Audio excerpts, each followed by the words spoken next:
Hey, what's up everyone? Kevin here. Welcome back to Combat Attrition Wargaming.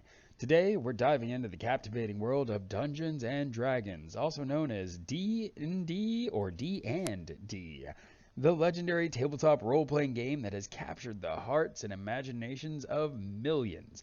If you're new here, don't forget to hit that subscribe button and ring the notification bell so you never miss out on our nerdy adventures. Now, as your DM, roll initiative and let's get this thing started. So, to understand Dungeons and Dragons, let's journey back to the 1970s, where it all began. In 1974, the great late Gary Gygax and Dave Arneson co-created Dungeons and Dragons, giving birth to the fantasy role-playing game genre. Over the years, D&D has seen several editions, but it was in the 80s and the 90s that it truly gained widespread popularity. TSR, the company founded by Gygax, initially owned the game, but faced severe financial struggles.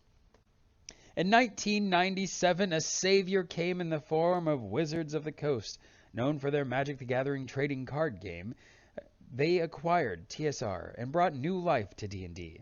Since then, Wizards of the Coast has been the steward of this iconic game, releasing 3rd, 4th, and 5th editions, with the latter being the most current and widely played.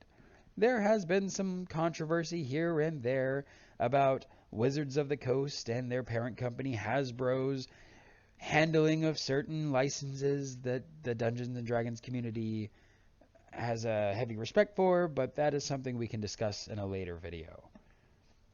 What do you need to play D&D? Well, that's easy. For D&D, all you really truly need is your imagination. That's the beauty of D&D. It's simplicity. But there are some tools that can enhance your experience. First up, the Player's Handbook, a comprehensive guide containing the rules for character creation and how to actually play the game. Next, the Dungeon Master's Guide, for that brave soul willing to take on the role of the storyteller, of the Dungeon Master. And don't forget that ever-important Monster Manual, filled with creatures to challenge and terrify your party with. Dice, the iconic polyhedral dice. Those are essential. A typical set includes a 20-sided die, or D20, a 12-sided die, or D12, a 10-sided die, or D10, a percentile die, an 8-sided die, a 6-sided die, and a 4-sided die. Miniatures in a battle grid can add a visual element to combat, but they're not optional. When D&D was first conceived, it was theater of the mind, your imagination, and a collaborative story told between you and your friends at the tabletop. With our supplies in hand, let's delve into the core concepts of D&D and focus on the widely embraced 5th edition. First off, character creation. You choose from various races like humans, elves, dwarves, and the half-devil tieflings, and classes such as wizards, warlocks, fighters, and rogues.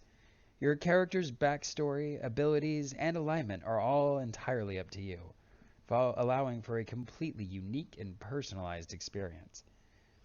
The heart of D&D lies in storytelling and improvisation. The Dungeon Master crafts a narrative, and players make decisions that shape the unfolding tale. Dice rolls determine success or failure, injecting an element of chance and excitement. Combat in D&D is turn-based and tactical. Players and monsters take turns and rounds, strategizing their moves, using spells, and attacking foes. The collaborative nature of the game focuses on creativity and fosters teamwork. There are even social encounters in Dungeons and Dragons. You could almost look at it as if it were a social combat situation. The party must navigate a court hearing or some other similar instance where combat or thievery or skullduggery isn't the only option. And there you have it, a brief but comprehensive overview of Dungeons and Dragons, a game that has stood the test of time and continues to enchant players worldwide. Whether you're a seasoned adventurer or a newcomer to the realms of fantasy, D&D offers a magical journey into the realms of imagination, of your imagination. If you enjoyed this video, don't forget to give it a thumbs up and let me know in the comments your favorite D&D memory or any topic you want me to cover in future videos. Until next time, may your rolls be natural 20s and your campaigns be filled with epic adventures. Thanks for watching, and I'll see you on the next one.